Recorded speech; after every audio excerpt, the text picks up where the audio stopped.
আসসালামু আলাইকুম ভাই। ওয়ালাইকুম সালাম। কি অবস্থা, ভালো আছেন? আলহামদুলিল্লাহ ভালো আছেন। হ্যাঁ ভালো। আপনার নাম কি ভাই? মোহাম্মদ মারুফ। দেশের বাড়ি কোথায়? দেশের বাড়ি ময়মনসিংহ। কুয়েতে কত বছর এসে আসছেন? কুয়েত বেশি হয় নাই, নতুন ফার্স্ট টাইম আইসি 9 মাস, বছর কেন হবে। কত টাকা খরচ করে আসছেন? মিনিমাম 7 লাখ। 7 লাখ গেছে, 7 লাখ, হ্যাঁ 7 লাখ গেছে। কি কোম্পানিতে? আল ফয়সাল কোম্পানি। আল ফয়সালিতে। তো যেটা বলছে আপনার দালালের মাধ্যমে তো আসছেন না কুয়েতে? হ্যাঁ হ্যাঁ, দালাল যা বলছে তা আপনি পাইছেন? হ্যাঁ পাইছি, বেশ মানে বলছিল স্যালারি একটু না, মানে ডিমান্ড একটু বেশি, এখানে ডিমান্ড একটু কম আর কি। মানে একটু 19-20 হয়েছে। হ্যাঁ একটু 19-20 হয়।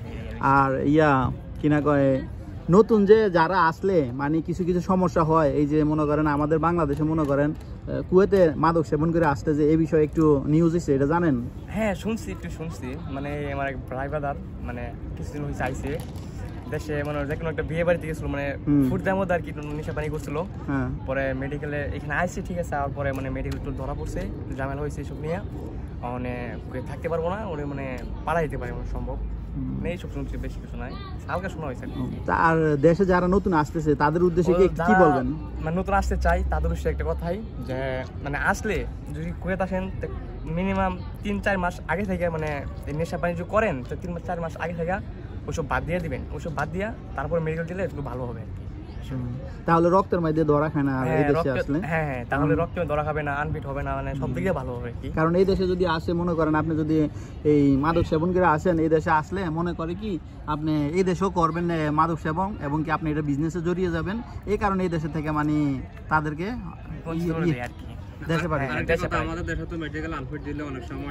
টাকা পয়সা দিয়ে ফিট হয়ে যায়।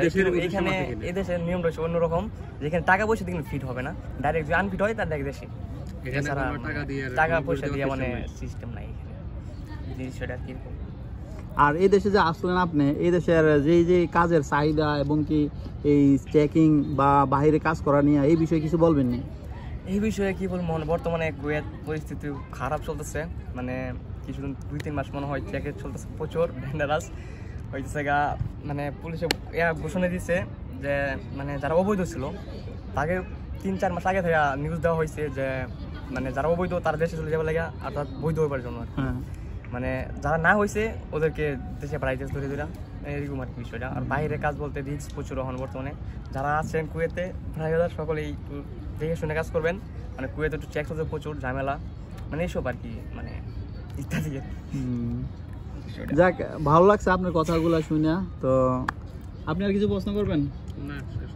তো ভালোবাসা অবিরাম, সাপোর্ট চাই অল টাইম। আর আমাদের এই ভাইটা আমাদের ফ্যামিলি সদস্য, তো ভাই আমার ফোন নিয়ে সাবস্ক্রাইব করতে গেছে, পরে চাই দেখি উনি আমার সদস্য, আমার ফ্যামিলি সদস্য।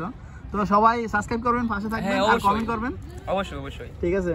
সবাই যদি সাপোর্ট করেন ইনশাআল্লাহ আমরা ভালো ভালো ভিডিও দিতে চেষ্টা করব। অবশ্যই আপনি নেক্সট টাইম ভালো ভালো কন্টেন্ট নিয়ে করবেন, ভালো হবে বিষয়টা আর কি, এরকমই আর কি। ওকে, আল্লাহ হাফেজ। আল্লাহ হাফেজ, মাসসালাম।